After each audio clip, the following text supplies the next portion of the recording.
ప్రపంచంలో భారత్కు చాలా మిత్ర దేశాలు ఉండొచ్చు, కానీ కష్టం వచ్చినప్పుడు అండగా నిలిచే దేశాలు మాత్రం రష్యా, ఇజ్రాయెల్. ఇజ్రాయెల్ టెక్నికల్గా భారత్కు అండగా నిలిస్తే రష్యా మాత్రం అవసరమైతే యుద్ధ రంగంలోకి దిగుతోంది. 1971 యుద్ధంలో రష్యా చేసిన సాయం భారత్ ఎప్పటికీ మరిచిపోదు. ఆ తర్వాత కూడా భారత రక్షణలో అగ్రభాగం రష్యా ఆయుధాలదే. S-400 ఎయిర్ డిఫెన్స్ సిస్టమ్ రూపంలో పాక్తో యుద్ధంలోనూ రష్యానే భారత్ను రక్షించింది. ఈ ఒక్క వ్యవస్థ లేకపోతే పాకిస్తాన్ అన్ని దాడులను తిప్పికొట్టడం సాధ్యం కాకపోయి ఉండొచ్చు. అంతగా భారత్కు గేమ్ చేంజర్గా నిలిచింది రష్యన్ మేడ్ S-400 రక్షణ వ్యవస్థ. అలాంటి పవర్ఫుల్ సిస్టమ్కు అప్డేటెడ్ వర్షన్ అందుబాటులోకి వస్తే అదే ఇవాళ టాప్ స్టోరీలో చూద్దాం.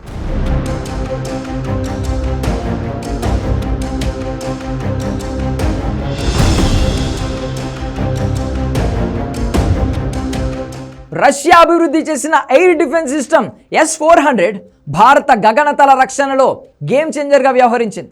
ఈ మిసైల్ సిస్టమ్ అంత శక్తివంతమైనది కాబట్టే సుదర్శన చక్ర అని పేరు పెట్టారు. ఆ పేరుకు తగినట్టుగానే పాకిస్తాన్ నుండి దూసుకొచ్చిన క్షిపణులను ధ్వంసం చేసి పారేసింది. ఇదే సమయంలో పాకిస్తాన్ దగ్గర ఉన్న China made air defence system HQ-9 భారత క్షిపణుల్ని అడ్డుకోవడంలో దారుణంగా విఫలమైంది. ఆపరేషన్ సింధూర్లోనూ విఫలమైంది కాబట్టే మన మిషన్ సూపర్ సక్సెస్ అయింది. ఉగ్రవాద స్థావరాలు లక్ష్యంగా భారత్ ప్రయోగించిన మిసైళ్లను కానీ సూసైడ్ డ్రోన్లను కానీ HQ-9 క్షిపణి రక్షణ వ్యవస్థ అడ్డుకోవడం సంగతి అలా ఉంచితే కనీసం గుర్తించలేకపోయింది. ఇప్పుడు ఇండియా కొట్టిన దెబ్బతో పూర్తిగా ధ్వంసం అయిపోయింది. ఫలితంగా S-400 ఎయిర్ డిఫెన్స్ సిస్టమ్ పేరు వినిపిస్తే చాలు శత్రు దేశాలు వణకడం మొదలైంది. ఇప్పుడు S-400ను మించి మరొక ఎయిర్ డిఫెన్స్ వ్యవస్థ శత్రు దేశాలని వణికిస్తోంది. S-500 Prometheus. S-400కు అప్డేటెడ్ వర్షన్ ఇది. భారత్కు 4 ఏళ్ల క్రితమే రష్యా ఆఫర్ చేసిన super air defence system. Russia Almaz anti air defence concern ద్వారా అభివృద్ధి చేసిన ఈ సిస్టమ్కు ఆధునిక యుద్ధ రంగంలో హైపర్సోనిక్ ఆయుధాలు, స్టెల్త్ ఎయిర్ క్రాఫ్ట్లు, బ్యాలిస్టిక్ మిసైళ్లు, తక్కువ భూకక్షలో ఉన్న ఉపగ్రహాలను కూడా లక్ష్యం చేసుకోగల సామర్థ్యం ఉంది. బ్యాలిస్టిక్ మిసైళ్లను 600 కిలోమీటర్ల దూరంలోనే ధ్వంసం చేస్తోంది. 180 నుండి 200 కిలోమీటర్ల ఎత్తులోనే లక్ష్యాలను అడ్డుకోగలుగుతోంది. ఒకేసారి 10 బ్యాలిస్టిక్ హైపర్సోనిక్ లక్ష్యాలను గుర్తించి అడ్డుకోగలుగుతోంది. S-400 రెస్పాన్స్ టైం 9 నుండి 10 సెకండ్లు అయితే S-500 రెస్పాన్స్ టైం కేవలం 3 నుండి 4 సెకండ్లు మాత్రమే. ఇదొక్కటి చాలు S-500 యుద్ధంలో ఎలా గేమ్ చేంజర్గా మారుతుందో చెప్పడానికి.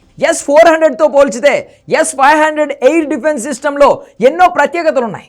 అందుకే చాలా దేశాలు ఈ ఎయిర్ డిఫెన్స్ సిస్టమ్ కోసం ఎదురు చూస్తున్నాయి. కానీ రష్యా మాత్రం భారత్కే వీటిని అమ్మడానికి సిద్ధపడుతోంది. రష్యా ఎప్పుడో ఆఫర్ చేసిన S-500 రక్షణ వ్యవస్థను కొనుగోలు చేసేందుకు మోడీ సర్కార్ సిద్ధమవుతున్నట్లు తెలుస్తోంది.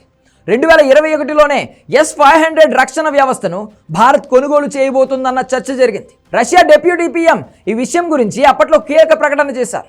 ప్రపంచంలోనే S-500 కొనుగోలుదారుగా భారత్ అవతరించగలదని తాను భావిస్తున్నట్లు ప్రకటించారు. భారత్ తమ మొదటి ప్రాధాన్యత అని, ప్రపంచంలో ఏ దేశంలోనూ ఈ రకమైన యాంటీ ఎయిర్ క్రాఫ్ట్ క్షిపణి వ్యవస్థ లేదు అన్నారు. దీన్ని పూర్తి క్షిపణి షీల్డ్గా చెప్పారు.